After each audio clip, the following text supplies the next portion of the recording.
Hey everyone, welcome to another video review. This is a Transformers Legacy Velocitron Speedia 500 Collection Override. We'll go ahead and put her off to the side real quick because we're going to look at this box. But yes, this is the Voyager box because she's a Voyager. And you can see, there's the window there, and you got the artwork and the line-wide thing and the Cybertron.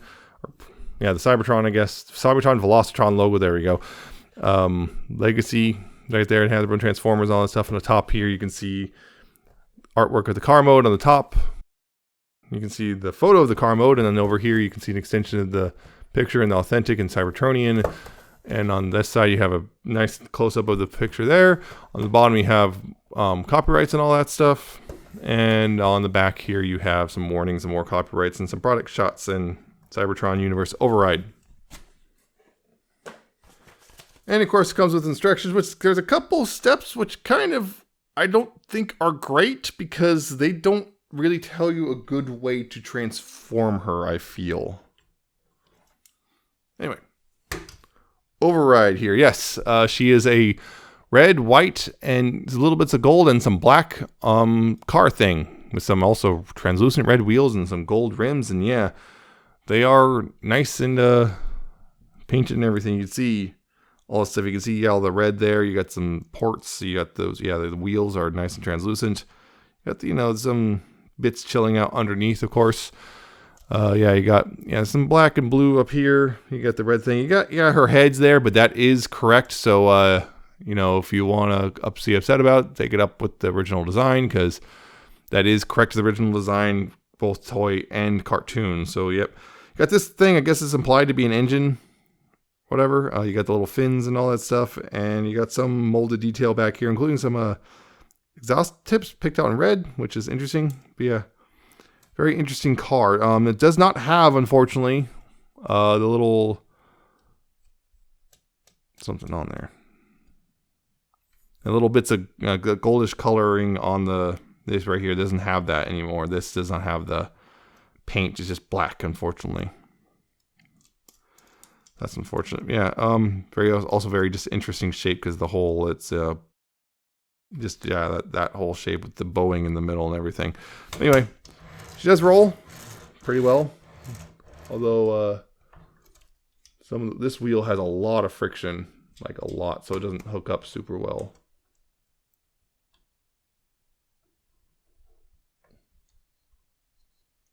Yeah, so unfortunately that just doesn't hook up super well. So it's not really spinning. Yeah, it's just there's way too much friction there, unfortunately. So the rest of the wheels are spinning, but just not that one. So it's unfortunate. Yeah, I like this alt mode. It's kind of weird, but it does feel like a very alien alt mode. I guess the windscreen there is not really a cockpit so much as just something for her to go fast so she didn't get bugs in her face or whatever. I don't know, there might be some explanation in the old cartoon. I never really watched it because I heard it was bad. But anyway, for comparison, here she is with the original Cybertron Override, which I only just got like literally a month ago. So it's interesting. I don't have any nostalgia for this toy. So yeah, it's kind of a weird thing. You can see it's kind of a bulkier car overall. But it's weird. It's like it's kind of bulkier, but it's also like only a little bit longer, but it feels bulkier in general. But that's not necessarily a good thing, just because of it's also got a weird transformation. Yeah, also some loose bits, and yeah, this holds together better, I feel, than this thing. This thing, feels not the stuff. Also, as you can see, this has more paint apps on the gun / engine block versus this doesn't. For better, for worse. Also, they did change made some minor changes to the general detailing, but some of it's still the same. They adjusted some proportions and whatnot, but yeah, some of it's the same, some of it's different. So there you go. So anyway, I like the car mode. It looks great. Only thing maybe is a couple of missing paint apps, and yeah, it just looks really good, and I think it's pretty nice overall. So transformation. First thing first is you actually kind of want to get this kind of lifted up right there. You want to get this, the cockpit thing lifted up so it's untabbed from all that. Then you can go ahead and split the legs here and untab them and bring them up and click that into place right there. bring this up and click in the place right there, like that. Click that into place. Then right here, you want to go ahead and bring this down like that, and then you can bring the foot out like so. And this swings around, and this little slot here will go over this tab like that. And then you can go ahead and rotate the leg like that. Same thing on this side. Go ahead and bring this up, bring the foot out, and then collapse this in and tab that over, and there you go. And then rotate this around, and there's the lower body done. So now back here is a little weird, I think. This is where things get a little weird. Unlike the other one, there's no spring-loaded gimmick. So go ahead and untab the arms from each other and just rotate them out like that. Like that, see? You can go ahead and this whole thing will just kind of flip around. This whole thing will just flip around like so. And you bring this down like that. And there you go, that's that part done. You want to go ahead and bring these out like this. Just bring them out and forward like that. Just leave them out like that for now. Then this part right here, this is on its own hinge. You want to go ahead and bring this down and then bring the head platform down like this too. And there's little slots here for the little tabs on the cockpit to go into. Like that, right? Now this is the weird part that I think the instructions don't do a very good job explaining what you got to do. So there's like tabs here which go into little slots on these things. This is a slider. So the problem is a lot of people complain that this slider has caused the paint damage and whatnot over here on this stuff. I haven't had experienced that myself, but you want to make sure, getting this arm out of the way, you want to make sure this pin and this part this pin is not pushing against this part. You want to make sure it's like this. And go ahead and kind of push that in like that. This is a very tight clearance, so just be careful of it. And then from there, you want to make sure that this tab is going to go into this slot right here, the little slot in the backpack, and there's this slot up here that this tab or near the head goes into. You want to slot this in first, and then this will let you put this the rest of the way in, so you can tab that in, secure it, and then you can, bring that down. So yeah, make sure this is up like this, and go ahead and, again, you have to get very precise location on this. Just go ahead and get it slid in.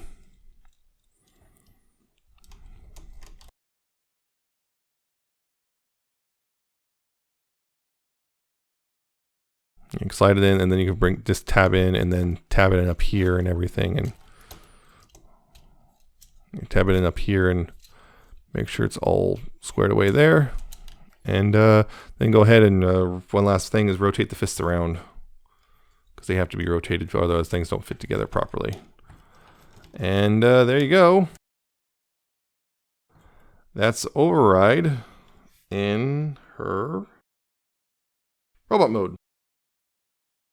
Yeah, I like this robot mode a lot too. It takes the old one's kind of wonky proportions and fixes them. It gives a much more of a slender profile overall versus the weird, massive torso and tiny legs and all that stuff. It's really, so it just really looks nice and slender, so it looks more like a speedster, like Blur or whatnot. So yeah, you got this face right here. It's got a nice gold color there. You got the red antenna things, the blue crest and red and the chin strap and all that stuff. You got the cockpit chest with the blue and the outside, red and white on the outside here. You got the black and gold on the shoulders and more black and gold down here in the arms. You got white and red and the white and red stripes and the wheels at a weird angle and the black feet. And again, the backpack and all that stuff, which I'll get into a little more of that. And little bits of stuff back here, but nothing too bad, honestly. And so this is translucent red back here, but unfortunately there's no light piping. They painted over the thing, so there's the light piping thing, but no actual light piping. So that's a bit of a disappointment. But yeah, it's a really good looking robot mode. I feel just really like it overall. It just looks real nice. It also has nice big old heels for stability. So yeah, it looks just really good. And of course, there's the whole thing where like in Japan they called her Nitro Convoy and was a guy and blah. But it's one of those things. Basically, it's like, we need more girls in the show, so we'll just make her a girl. We'll just make Override here a girl. So there we go. That's that. It looks really nice overall. And yeah, this, of course, can unpeg once it come off. Yeah, peg's in there real secure. Yeah, it can unpeg and fold these things. And yeah, you got a weapon. Those are nice white, picked out in red at the tips, and well, unfortunately, it's kind of a hull on the bottom, but yeah, peg this into the hand, and there you go. Got a weapon. And of course, this time now you can actually move those a bit however you want, so that's the thing. Yep. Nice little weapon, double-barreled. And the other bonus is this right here is shaped. It doesn't actually do anything, mind you, but if you have one of these from the original toys, and particularly overrides, it will, in fact, slot in. It doesn't do any, again, doesn't do anything, but it does slot in. So yeah, it can do stuff. It actually is. This indentation is the same shape as this, more or less, and it can slot in, and you have Cyber Key compatibility. So that's awesome. Cyber Planet Key, yeah. So that's pretty awesome. That's a thing. As I twist the arm around like a billion times and made it all weird looking. But yeah, that's pretty cool they did that. Yeah, I mean, yeah, it doesn't actually have functionality, but it does at least work together. Right? Right. Anyway, posability, head. I think it's supposed to be a ball joint, but if it is, it doesn't act like one. It might be just be a swivel, but yeah, it's left and right, and that's pretty much it. There's nothing else. Can't tell if it's a swivel or ball joint or what, but I think there might just be simply it's a ball joint, but it can't really move very well. Our shoulders can do a full 360. Got outward there. You got a bicep swivel. You got 90 degrees of bend at the elbow. You have a wrist swivel. You have a waist joint, which is kind of limited thanks to, well, the backpack, really.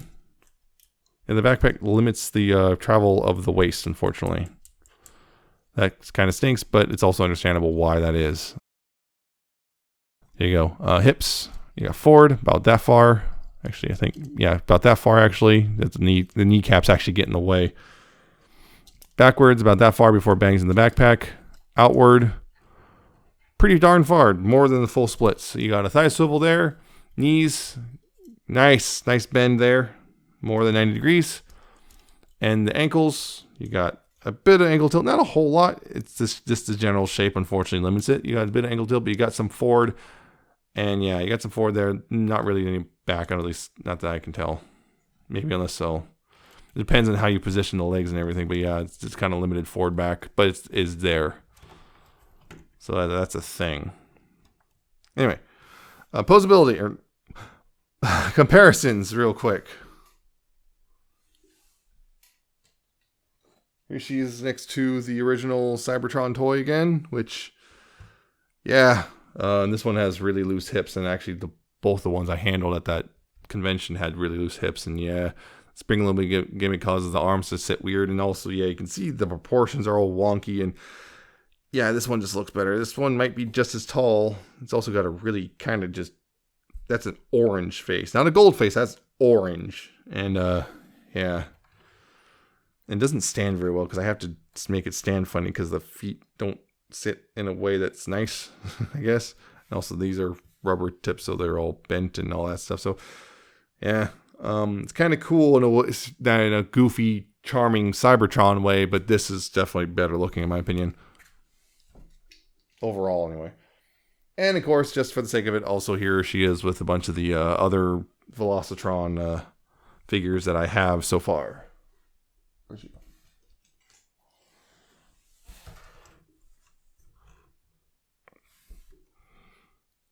There you go.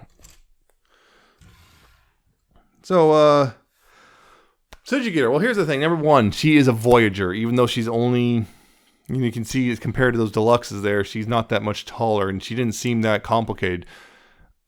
Some reason she's a Voyager. I think it's one of those, yeah, she is more complicated than the standard Voyager and is a bit heavier, but she doesn't feel like quite like a Voyager. So she's in a weird spot. She feels like a deluxe plus, not an outright Voyager. She probably, that's problem is like she doesn't fit in the deluxe price point, but they didn't really do the usual thing of like, you know, add more stuff to fill out the price point this time. So it's like she feels a little in some ways lacking. So yeah, because she is $33. because yeah, it's that's a thing. So it's a little unfortunate that they decided to make this one $33, and yeah, it's one of the only one of the few I guess Unicron trilogy toys we got coming out right now. And yeah, it's like, well, we got her Metroplex and Starscream, Armada Starscream coming, and supposedly a few others down the line too. But yeah, it's kind of a weird one because I really like the toy, but yeah, I can understand why a lot of people might be balking at the $33 Voyager price for her, because she doesn't really have that complicated of engineering. I mean, it's definitely more complicated than a lot of deluxes. And she has the things like, a lot of people miss, like pinned wheels, painted rims, so on and so forth. So things that people don't really commonly see anymore in deluxes. But at the same time, it's like, is she really worth the Voyager price? It's like, I think for a lot of people, it's going to be yes, just because they really want a new override and more Unicron trilogy representation. I think she's great. But a lot of people are like, I don't really care that much about the Unicron trilogy. She may look good, but I'm not going to pay $33 for a toy like this, which is understandable. So it's kind of going down to that. Like, that's, I think, the big thing, because she is a good toy overall. And there's also that weird thing with the transformation in the sides of the torso. And some people, I think, there's something weird there, because I haven't really had any issues with it, but a lot of people really have. So there you go on that front. So yeah, the value proposition's weird. A lot of people are going to think it's not worth it. I personally am fine with it. Not ecstatic. I don't think it really actually totally justifies its price, but at the same time, I personally don't mind, just because I think it's really neat. So I don't know. It's going to be one of those toys where I feel like a lot of people are just going to skip on it just because of the price, which is unfortunate because it is a good toy. So that's one of the things. You might be able to get on a discount at some point down the line. It might not, because the more rabid Unicron trilogy fans might snap her up. We'll see. If you can get her cheaper, absolutely go for it. But at this price point, I can understand why you might be hesitant. So if you saw in this review, you decided, yeah, I showed what's in the review. That's all she comes with, no other accessories. So if this is like, you see this and go, that I don't think that's worth $32, understandable. But I don't know. So it's a good toy, just might be a bit overpriced, and that's just how it is, really. So yeah, I hope this was informative and entertaining. I hope like, comment, subscribe. Check out my Twitter, I'm at Nemesis Prime 1. Check out my coffee and my Patreon, and I shall see you next time with another video review.